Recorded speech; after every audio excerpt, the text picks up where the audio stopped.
Hurricane Ian already tearing into Florida's west coast, and the storm has not even made landfall yet. It's already bringing a lot of rain and strong wind gusts, as you can see in this video here. This was shot this morning west of Naples, Florida.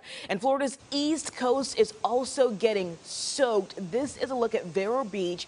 Right now, the area is under a flood watch, tropical storm warning, and a tornado watch at this hour. Welcome to News 2 at 11.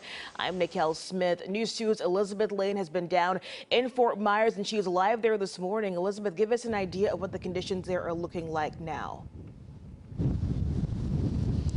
Nikel, good morning. The conditions certainly beginning to deteriorate here actually as we speak. The wind just picked up here in Fort Myers where we're located. We're actually in a parking garage at the Honda dealership of Fort Myers. So they probably don't know that we're here, but we do appreciate them for their hospitality as this was our only choice for a place to hunker down. You can see the winds picking up, those trees blowing over. We've actually had the power flicker several times in this parking lot garage. It'll go in and out for about 30 seconds at a time. So things just seem to get worse and worse in terms of the outlook for this storm. In fact, now they are predicting that the storm surge in this area could be anywhere from 12 to 18 feet here. And this isn't even, really the eye of the storm. We're about 60 to 75 miles south of the area that's going to get the brunt of it here in Fort Myers. But we're bracing for this storm, nearly a Category 5 Hurricane Ian, just like everyone else in the state of Florida.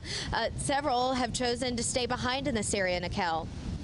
Hey, Elizabeth, that's what I was going to ask you, because both you and I are from Florida, and we know the mentality can be, oh, we'll just ride the storm out. Are you getting any indication that people heeded the warnings and did try to evacuate, or are you still seeing some folks around there in Fort Myers right now?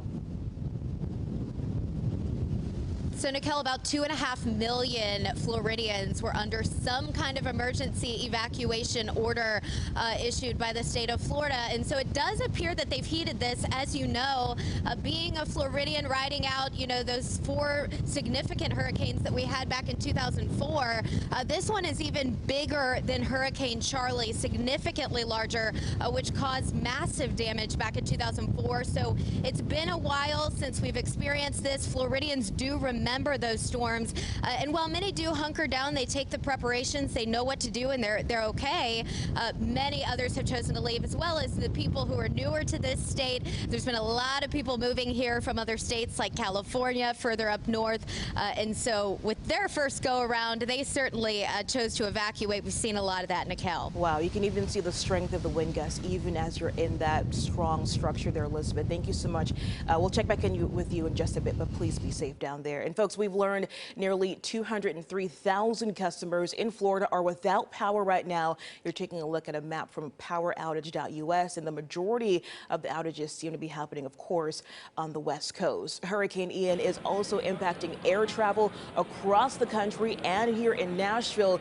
The big board at BNA this morning had a number of canceled flights. The Tampa International Airport has suspended all operations due to the hurricane, and they plan to reopen as soon as those damage assessments, of course, can be done. I'm Madison Glassman at the WKRN.com alert desk. Like you just saw, conditions are deteriorating as Hurricane Ian becomes closer to making landfall in southwest Florida, just shy of a Category 5 storm. Take a look at this new video we just got of what it looks like on the ground there. This is Hyde Park Village, a neighborhood in Tampa. You can see video of businesses all boarded up.